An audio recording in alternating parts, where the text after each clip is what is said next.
Okay folks, I'm going to tie you a mayfly pattern, and this is just going to be a slight variation on a pattern called the Erne French Partridge. So the hook I have on the vise is a size 10 standard heavyweight wet fly hook. The thread that I'm going to use to tie the fly is uni thread 80 and olive dun. So I'm just going to come in, the vise set, just going to come in and start the thread off at the eye of the hook. Just going to knock on a base of thread here and bring my thread down past the point and remove the waste tag of thread. Now the tail on the fly is cock pheasant fibres. You could use bronze mallard if you wanted, but cock pheasant fibres, so this is just a natural. So just going to come in.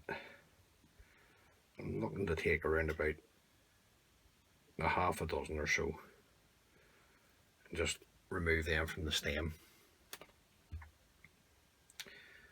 and then we can just measure them up to the hook. Now you can have this short as long as you like, it's up to you. I like my tails on the mayfly twice the length of the hook over the back, so I'm just going to come around with a pinch and loop, and then I just take my thread turns down, tying in the tail to there. And I'm just going to come in and trim this the length of the body. The rib on the fly is a small oval gold tinsel, so I'm just going to take a length of that, trim it off the spool, just tie this up onto the hook.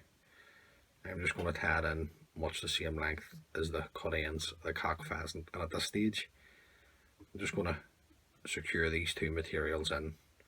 Now we don't need to be too fussy with the body. The body's going to be dubbed. On the original pattern it's natural raffia that's used for the body, but I don't have any, so I'm going to use natural seal's fur. This is just a genuine natural seal's fur.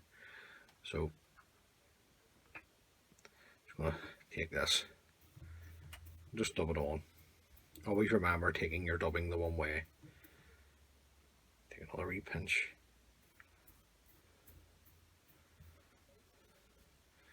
I know some people will have difficulties dubbing seal's fur, but honestly, see if you just take it the one way and just give it plenty of pressure, plenty of stick, it will dub onto the thread for you.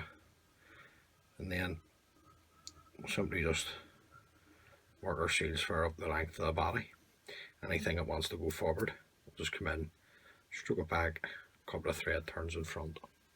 Now the body haggle is a yellow, and this is just a yellow genetic cock saddle haggle. So just going to take a feather off, just break away the rubbish from the bottom, come in, strip away some of the feathers to bear the stem of the haggle.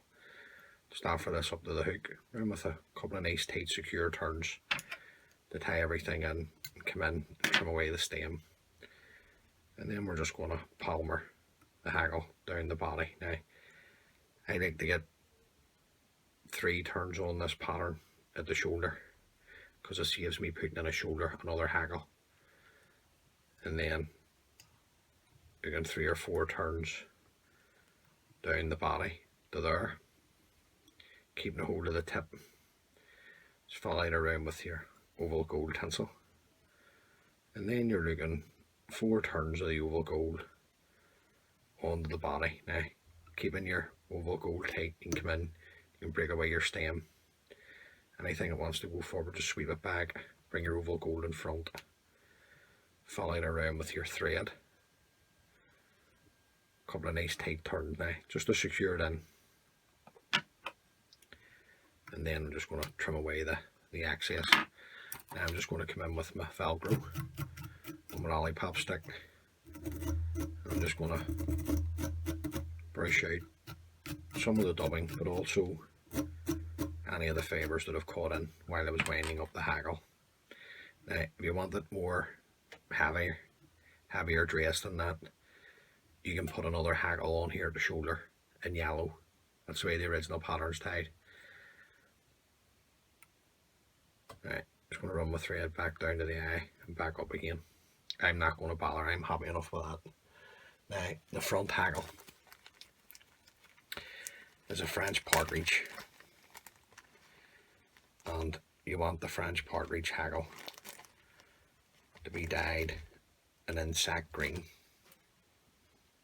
or a light green, not an olive, a light green or an insect green. I love coming up with these names for these colours, but that's the colour there that you're looking. So just going to stroke back the fibres to reveal a tip. Then all I'm going to do is just offer the feather up to the hook, come around with a couple of turns, one to hold, more couple of turns to secure and fold back the tip. Then just bring my thread back up over the tip and the haggle, come in, locate the tip, you can break it away. Then you're just looking one turn in front of the other. Stroke back those fibres, one turn in front of the other. Now, turns of the partridge, like I say in most of the videos, when you're tying your own flags, the turns of the haggle are up to you. Now, just want to come in and have a wee look here.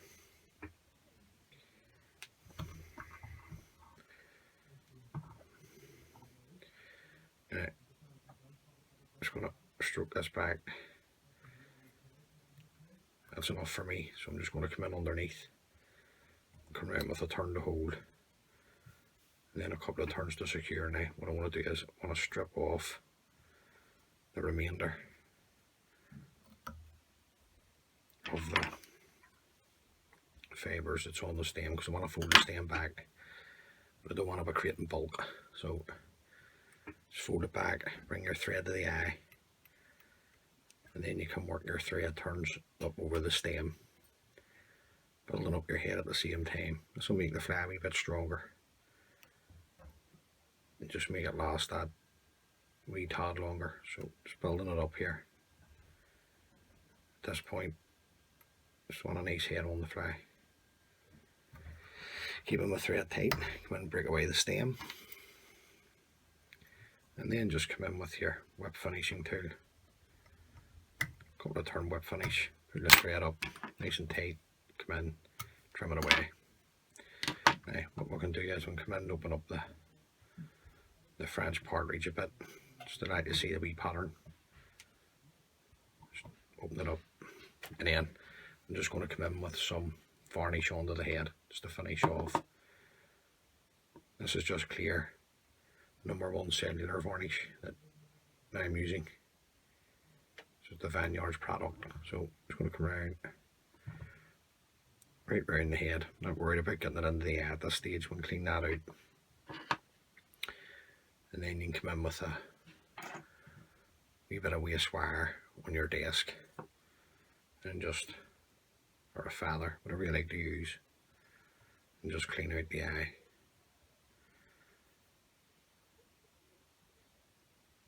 So there you go, folks. That's just a variation on a mayfly pattern called the Erne French Partridge. Now, just because it's called the Erne French Partridge, it doesn't mean to say that you can't fish it on the other lochs in Ireland. So look, give the fly a wee go, and hopefully you can catch a few fish.